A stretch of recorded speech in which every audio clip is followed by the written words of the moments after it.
Então, fala galera, tudo bem com vocês? Como vocês estão?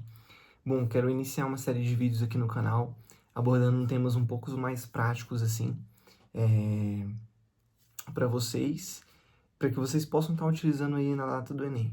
Eu não quero falar coisas muito mirabolantes nem nada, mas eu quero falar principalmente coisas assim que me ajudaram a chegar melhor no dia da prova, de um jeito que eu consegui lidar de uma forma boa e consegui ser aprovado. Basicamente isso, dessa forma, né? Mas antes da gente partir para essa parte do vídeo, não esquece de curtir, de comentar, de se inscrever aqui no canal.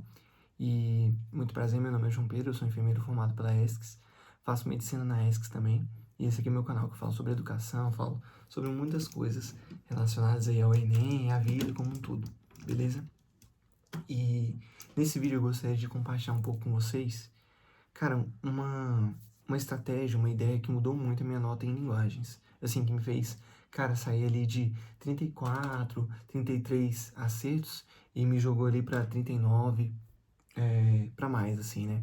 Tanto nos simulados, quanto mesmo ali na própria prova, que é isso que importa no fim das contas, né?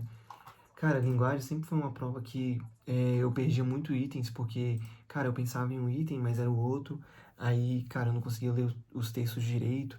Aí eu ficava confuso entre as alternativas, meio que parecia que tudo era a mesma coisa pra mim. E eu perdia muitas questões, principalmente em linguagens assim. Eu perdia muitas questões porque, cara, eu caía nos distratores, né? Na prova de linguagens é uma prova que ela tende a ser muito extensa e que ela tende a ter mais distratores, assim, sabe? Eu lembro de algumas questões que eu tava fazendo que chegava a ter até 3 distratores relacionados ao texto ali, à interpretação e tudo mais. Principalmente as questões que envolviam o poema, sabe? Cara, isso me deixava muito confuso mesmo. E daí eu percebia que eu tava fazendo muitos simulados e tudo mais, e minha nota tava se repetindo muito, por mais que eu estivesse corrigindo, né? E daí, uma coisa que fez muita diferença, assim, que eu tomei consciência disso, é que eu percebi que quando eu lia muito aqui, na minha cabeça, eu lia muito rápido, né, e tudo mais. Sempre li bastante rápido, assim, fui desenvolvendo isso, e sempre li bastante rápido. Só que, à medida que eu lia aqui, somente, algumas palavras, elas passavam, entendeu? Algumas palavras passavam, aí eu entendia direito, eu entendia na completude que era pra eu ter entendido aquilo ali e tudo mais, aquela parte do texto, né?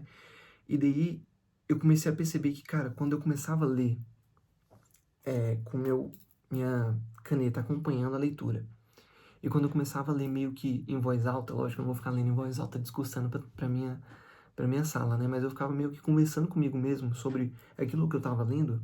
Cara, eu comecei a ler com mais calma, não perdi a velocidade necessariamente, porque eu fiz a prova bem rápido, e eu comecei a entender mais o que eu estava lendo, entendeu? E isso se reflete também, não só na prova de linguagens, mas na prova de humanas também, mas eu vou fazer outro vídeo sobre humanas.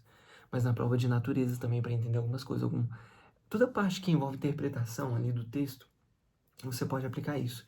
Que é tipo meio você meio que balbuciar as palavras e meio que conversar com você sobre aquilo ali. Então, ao invés de ler só aqui, cara, eu comecei a meio que conversar comigo à medida que eu ia ler na questão. E essa foi uma estratégia que mudou muito, assim, a forma como eu lidava com linguagens, né?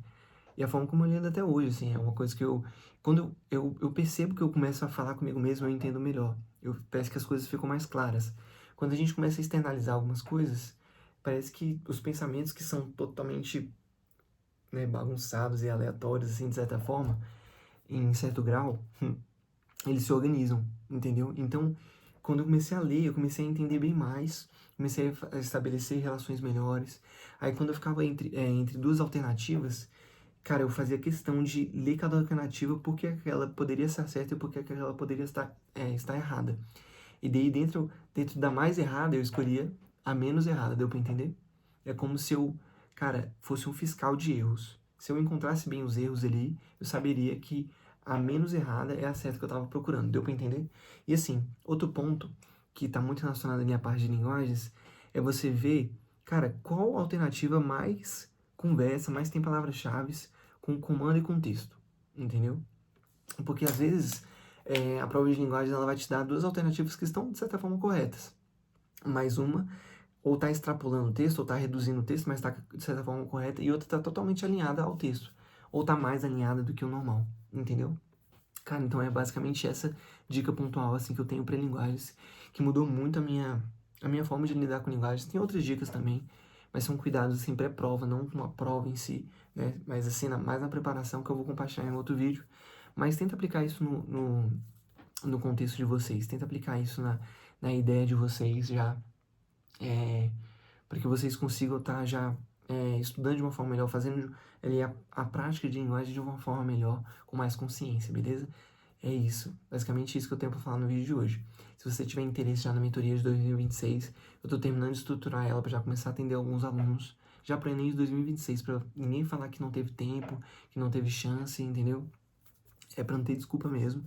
E, bom, é basicamente isso. Se você tiver interesse no meu e-book sobre como trabalhar e estudar, o entendimento necessário para transpor as barreiras da vida e alcançar um sonho, é basicamente assim que o meu e-book funciona. Se você tiver interesse, é só olhar no link da descrição também que a gente troca uma ideia sobre isso. Beleza? Tamo junto, pessoal. Desculpa o horário aí, mas é nóis. Valeu, valeu.